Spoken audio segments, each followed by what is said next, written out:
Yeah, back to this. Troll Faie. So, rough idea.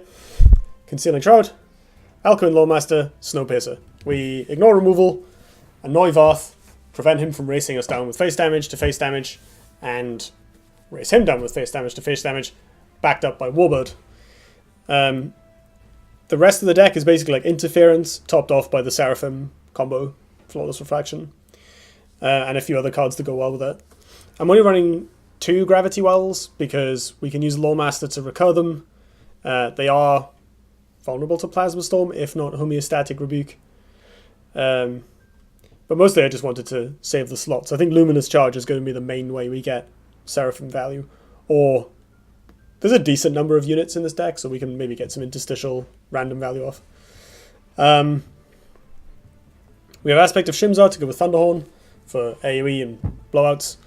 Chromatic Cold, it only deals 1 now, but it's still worth it. You kill Desolators, you dispel buffs of Varth, get rid of like blast units and what have you.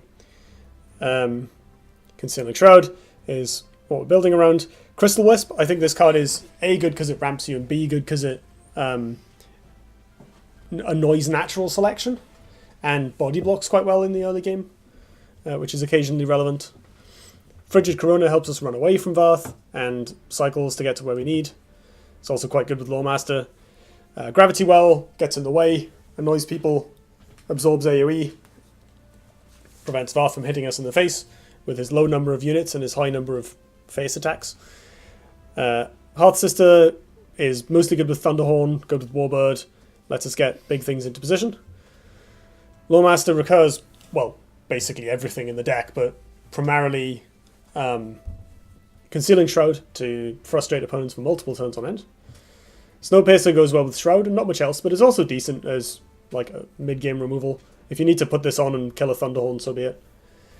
Spelljammer is Plasma Storm bait, is quite well positioned, I think, generally, and helps us find the critical mass of stuff we need in order to win the game. Thunderhorn is Thunderhorn. It's also very well sized against Magmar. Illuminous Charge is hard for them to deal with, and sets up Ghost Seraphim combos really well. Icebreak Ambush is a fun of that's mostly good with Seraphim, but I guess you can get it back with Lawmaster to be cute. This card is pretty powerful, and making Snow Chasers off it means that if the opponent AoEs, we still get to draw a bunch of cards. Flawless Reflection and Ghost Seraphim for a combo finisher if random chip damage and Snowpiercer doesn't get the job done. So it's like this weird hybrid mix of Burn Faie, Survival Faie, Combo Faie, like some Arcanist Faie looking elements. I think it's going to be alright. I'm interested to see how it performs. I think it should be good in the Varth matchup, provided we can get Concealing Shrouds down. There's no healing, so if you don't play the Concealing Shroud at the right time, there's no comeback mechanic. I'm not really sure what I'd cut for healing, but it would be nice to get some in.